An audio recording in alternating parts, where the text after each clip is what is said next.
Hi, this is Matt. I'm on holiday at the moment, but I want to make sure that you've got plenty of Recruiting Future content to listen to until I'm back. So, for the next 4 weeks, I'm going to supplement the new interviews that are being published in July by republishing some of my favourite episodes, with conversations you may have missed the first time around. With the debate about hybrid work continuing to rage, and many companies forcibly ordering people to return to the office, this week's replay of my interview with Julia Hobsbawm from last year takes the long-term perspective on the future of work the debate badly needs. There's been more of scientific discovery, more of technical advancement and material progress in your lifetime and mine than in all the ages of history.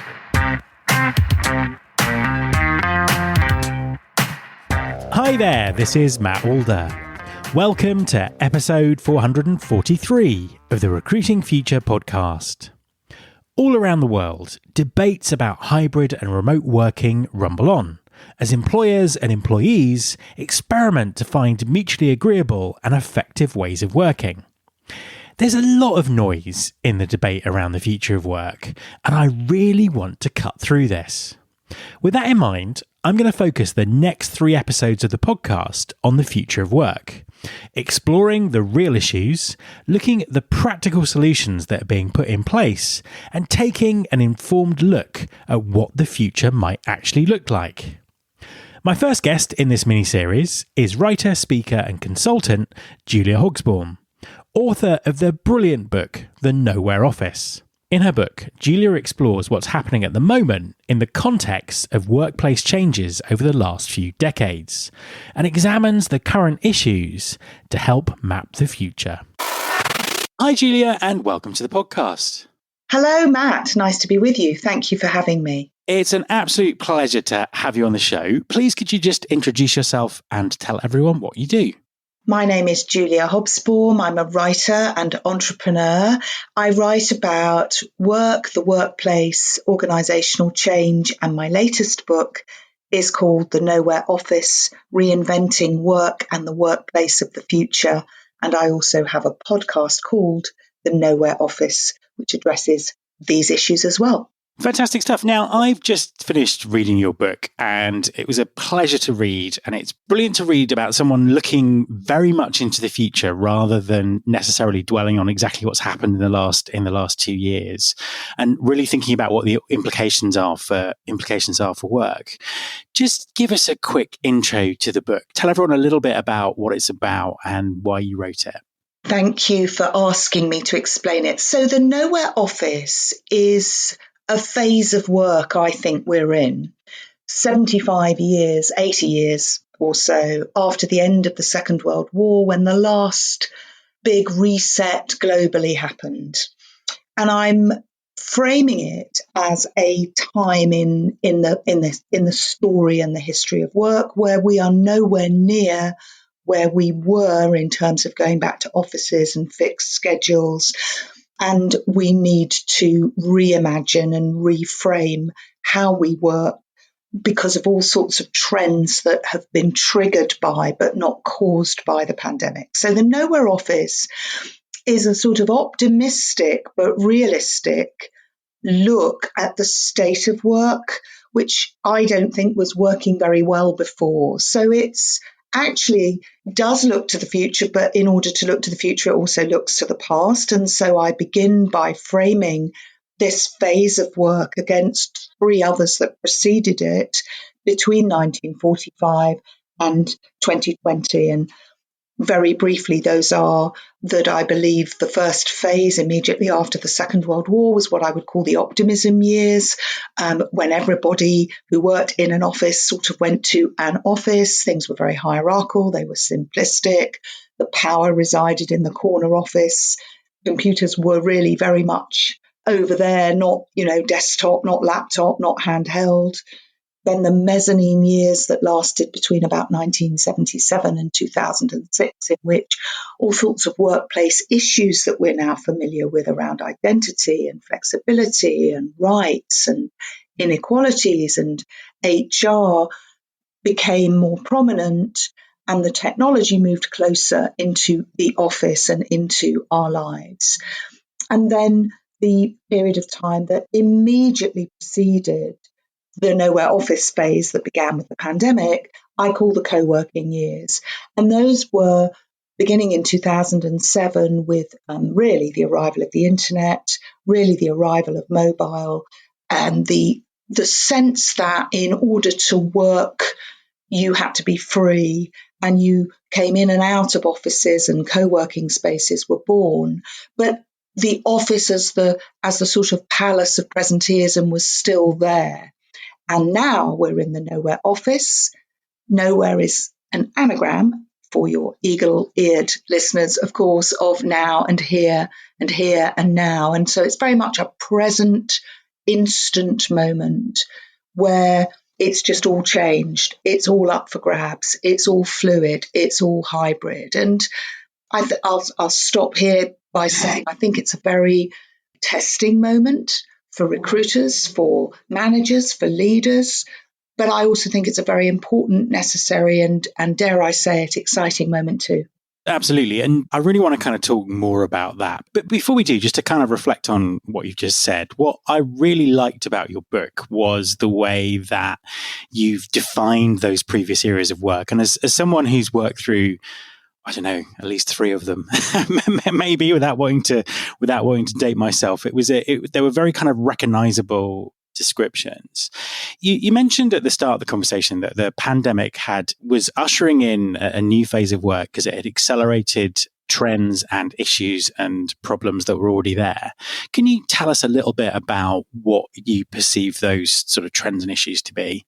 Yes. So one of the things that's really interesting to me is that when the pandemic started, everybody missed the office and eulogized it and the water cooler. And there's still a lot of talk about how wonderful the camaraderie of the office is. And I'm absolutely in favor of people being together and coming together in an office. I'm just suggesting that how and when and why they do it and the patterns will change. But I'm also in favor of being realistic, which is that actually most people identify very much with toxic workplaces and office politics and the struggle of the commute and the fact that most office life is full of meetings and things that didn't work so well. And when you look at the data, as I have done pretty deeply, the reality is that stress and workplace stress not only costs the economy huge amounts of money, I mean 300 billion in America alone, but it 60% of working days in the EU were lost to stress pre-pandemic, 17.9 million working days in the UK, according to the Health and Safety Executive. And the World Health Organization pre-pandemic declared stress as the biggest single epidemic of the 21st century. And so I think it is fair to say that work wasn't working, actually. And so we need to look at why that is. I'm interested in organizational behavior and I'm interested in organizational change. And so for me, these discussions about the future of the office and how you go back to work and when and hybrid and all of the complexity of that. And by the way, it is complex and challenging, and there are hybrid haves and hybrid have-nots. Nevertheless, I think that we should be saying, yes, but how do we make some of the things that caused those stresses and the toxic workplaces disappear or be minimized? And that's what I'm interested in is remodeling and resetting a nowhere office culture that says it's about why you work and the fairness with which you're working that matters, not when and where as much. I think that's such an interesting point, and it really is the conversation that we need to be having, because on this topic, the news is dominated by people putting forward quite simplistic and clear-cut arguments about why everyone should get back to the office or why people should stay away from the office or why hybrid working is the only way of the future. And it comes from all directions as well, because I've spoken to people who kind of specialize in remote work, who've done remote work for decades, who very strongly argue that hybrid working won't work. But all of this kind of stuff, it really does obscure, as you say, the sort of the key issues in terms of developing this next phase of work. Talk us through some of the challenges employers are actually facing once we cut through the nonsense arguments that are out there. What challenges are they facing them, and how are they dealing with this very new world of work? Well, I think the biggest immediate challenge is that we're in a very tight labour market, and in the professional fields of office-based, knowledge-based work, it is a seller's market. And at the moment, all the data shows that people want freedom, flexibility, autonomy. I mean, even if you allow for the fact that the world's corporations have more or less decided that 20% of, their workforces will absolutely be working hybrid at any given time, and that a 2-3 day a week model will prevail. The reality is they have no choice unless they want significant churn and unless they want to lose workers. So from that point of view, the most obvious challenge is that you've got to go with what the market is doing, and the market is not in the favour of employers at this moment. Now, that could change. But the second thing is that even those employers who are enlightened and who are interested in making hybrid work and who see the merit of it, there is no one size fits all. And my theory is that the world so embraced globalization that certainly for the last 30 years, there have been increasing standardized norms from, Singapore to Seattle to Streatham, which haven't really taken into account different industries, different workplaces, different teams, different time imperatives. Everything has been shoehorned into, we've got the 5-year plan, we've got the quarterly results, this is how we all work. And that doesn't work because people have home lives and work-life balance that really came crystallizing into view with the pandemic. And the mobile tech means that our handheld devices are those in which we both make our dental appointments and book our theatre tickets and, phone our loved ones and check our emails and look after the social media accounts of our brands. And so the lives and the work lives of workers are very intertwined now.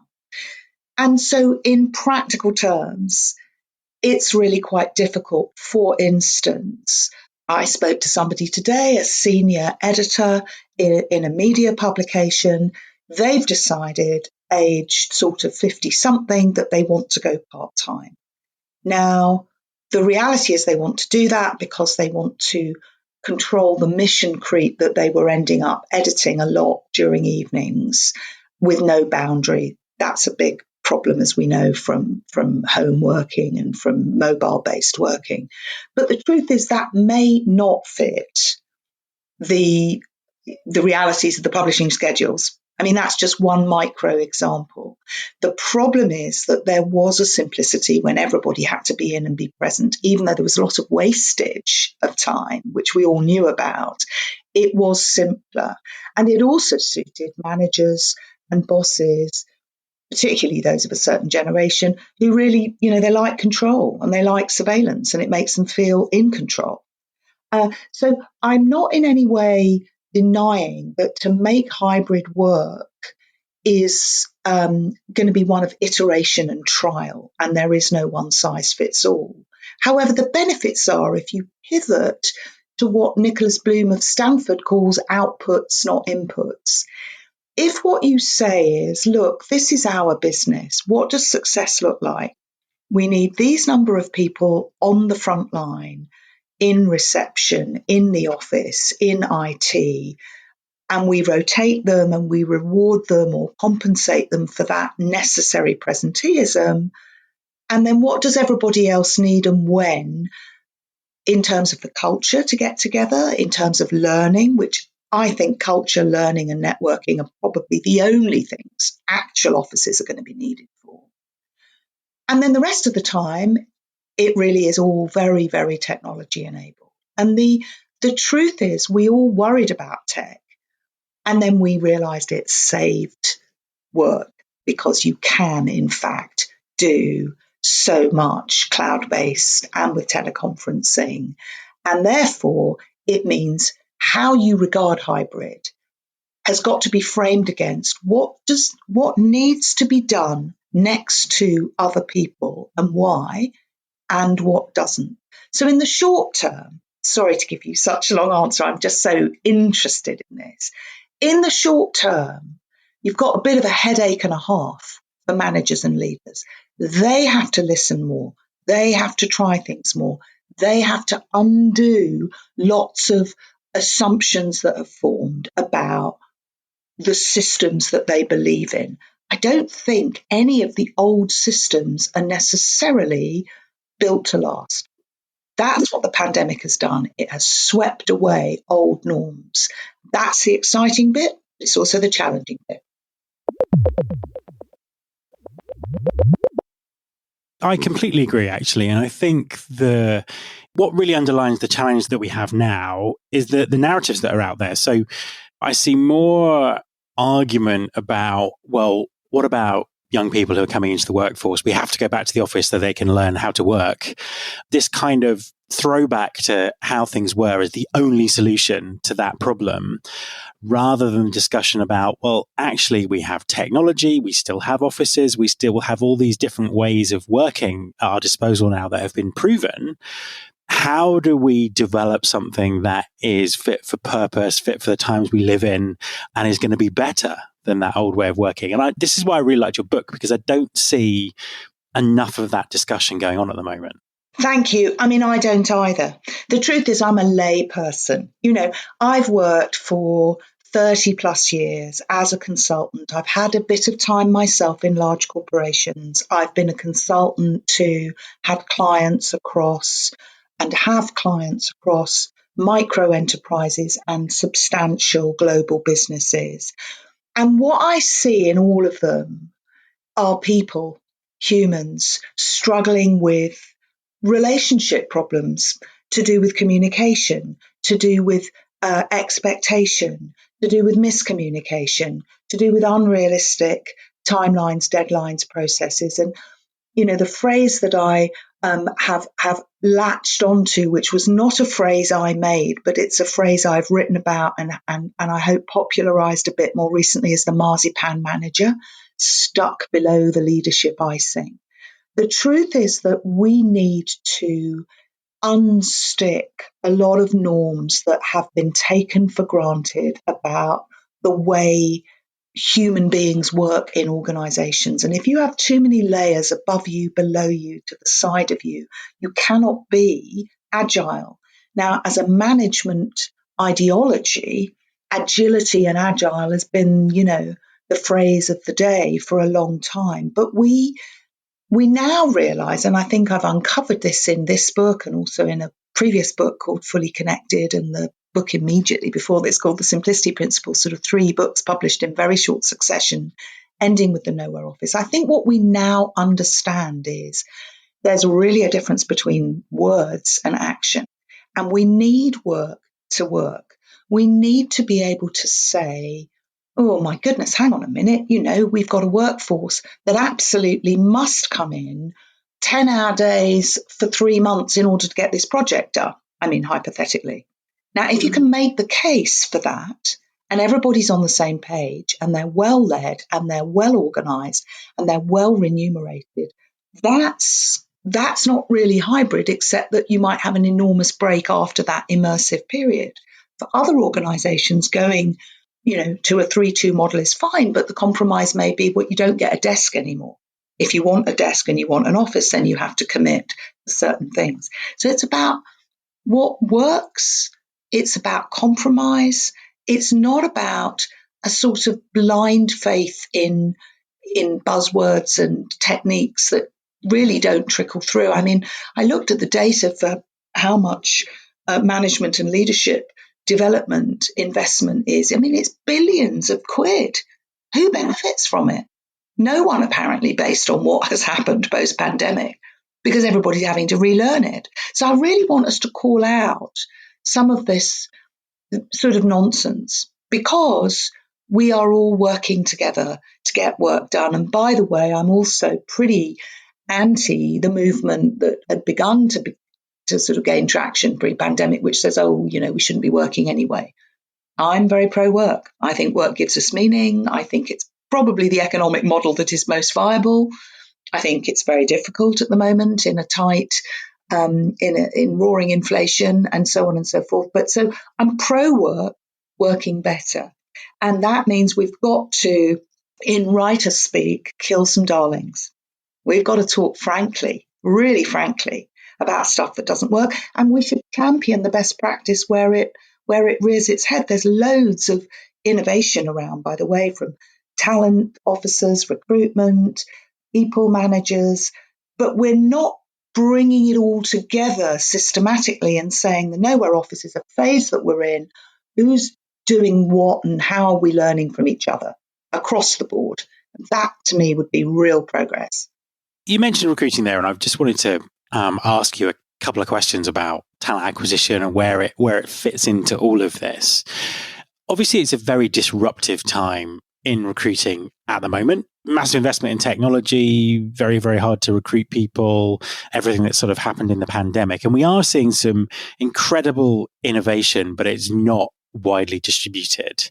And actually, so many organizations still working off Word document CVs and interview processes that haven't changed in 20 years.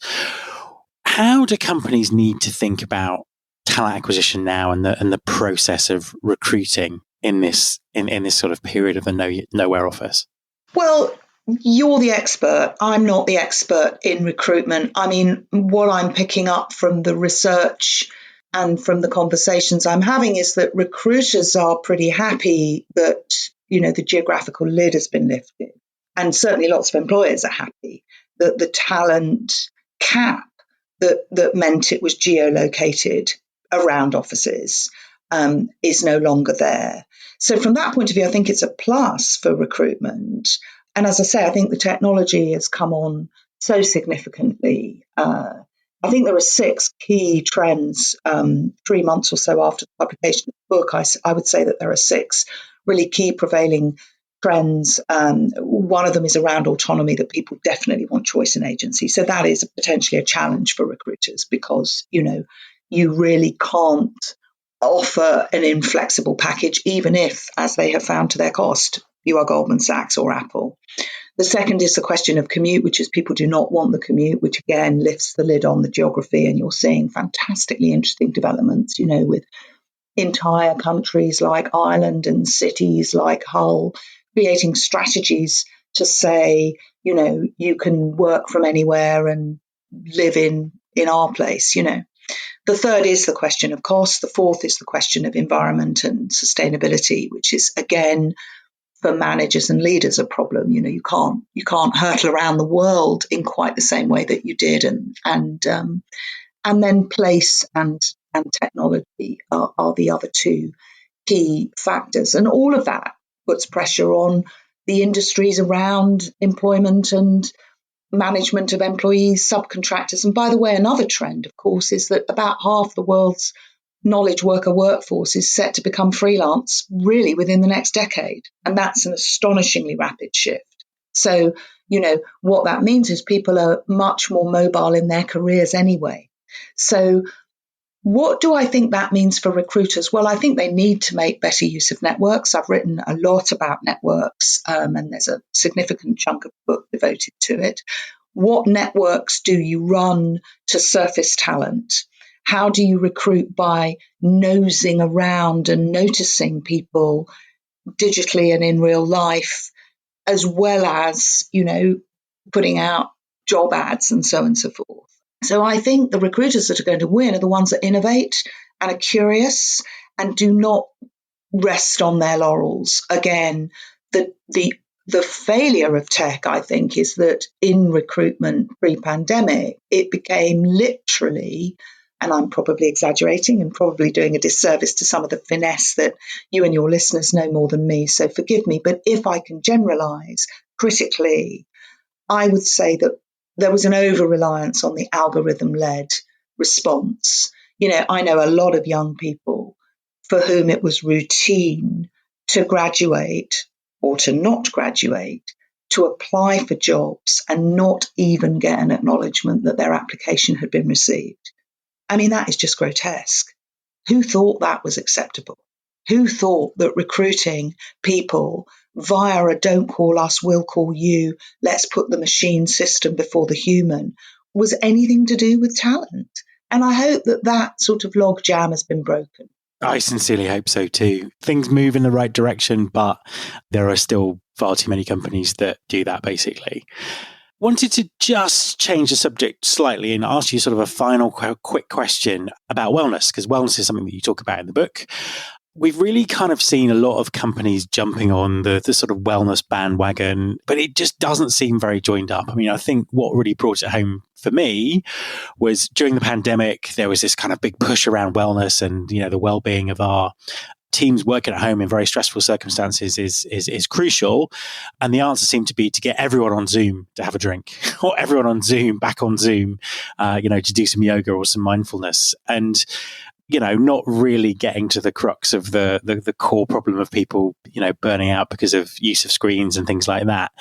Do you think that post-pandemic employers are getting better at thinking about the mental and physical health of their employees in a more strategic way? Yes and no. I definitely think that there is an acknowledgement that we've been in sort of wellbeing 1.0 for quite some time, and that the whole kind of box ticking exercise of mindfulness and beanbags and saying, we welcome people with mental health problems into our workplace is sort of not sufficient, because actually what you need to say is we are a well-functioning workplace. We are a strong workplace in which you can be your best self, because we're not stressing you out with impossible deadlines, bad management, marzipan management, having to work beyond the hours for which you're paid. That's number one. We need to get a bit real about what causes a lot of ill health and stress, as you say. I mean, I saw somebody recently, a very, very senior global executive. I mean, I've never seen somebody look so unwell because they're on back-to-back teleconferencing 8 hours a day, which is not healthy. So I do think that there is a reset around the practicalities, but there is definitely a much, much greater literacy about well-being, as in, people need to feel valued and they need to feel that their home lives and their work lives have some sort of alignment. Where I'm pessimistic, even though broadly speaking I'm an optimist, Matt, but where I'm pessimistic is I think that the structures of governance and decision making around boards and the C-suite is still completely not joined up. And so even though there are policies around physical health and mental health, there aren't policies around what I call social health, which is how do people connect and collaborate and learn? And actually, how do people work with machines? And if we can get that piece right, then I think we really will be leading on well-being and really will be seeing great results. Final question. Tell us where people can find and connect with you, but also tell us a bit more about your podcast and the type of guests that you talk to and the content that you have. Well, I'm easily findable, very noisy. I'm loving this subject. So juliahobsbawm.com, at Julia Hobsbawm on Twitter, thenowhereoffice.com. It all leads to a weekly Substack. In fact, I've just started a paid-for service where organizations can subscribe to a private monthly Zoom where I share some of my latest findings, and they can meet each other and share that best social health practice and get some of the latest thinking. So there's a sort of upgrade version if people are interested, and I'm very easily findable. But I think there are a lot of people interested in this, and I'm tremendously grateful for you giving me time to address your audience. I think there's a lot of people that want change, and I think change is here. Julia, thank you so much for talking to me. My pleasure. My thanks to Julia. You can subscribe to this podcast in Apple Podcasts, on Spotify, or via your podcasting app of choice. Please also follow the show on Instagram. You can find us by searching for Recruiting Future. You can search all the past episodes at recruitingfuture.com. On that site, you can also subscribe to the mailing list to get the inside track about everything that's coming up on the show. Thanks very much for listening. I'll be back next time, and I hope you'll join me.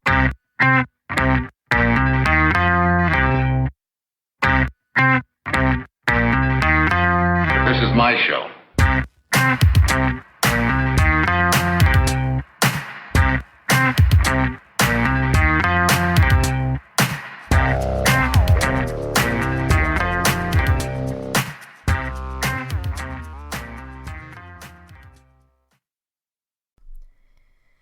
Attracting, recruiting, and retaining great talent has never been harder. But why? We know we need them, and they need us. So why are we making it harder? Pull up a chair, listen, and laugh along with Lynn Bailey and Tracy Parsons as they dissect the industry, solve problems, and scoff at and sass the status quo. Join the rebellion with the Talent Rebelcast and question everything you know about the world of work.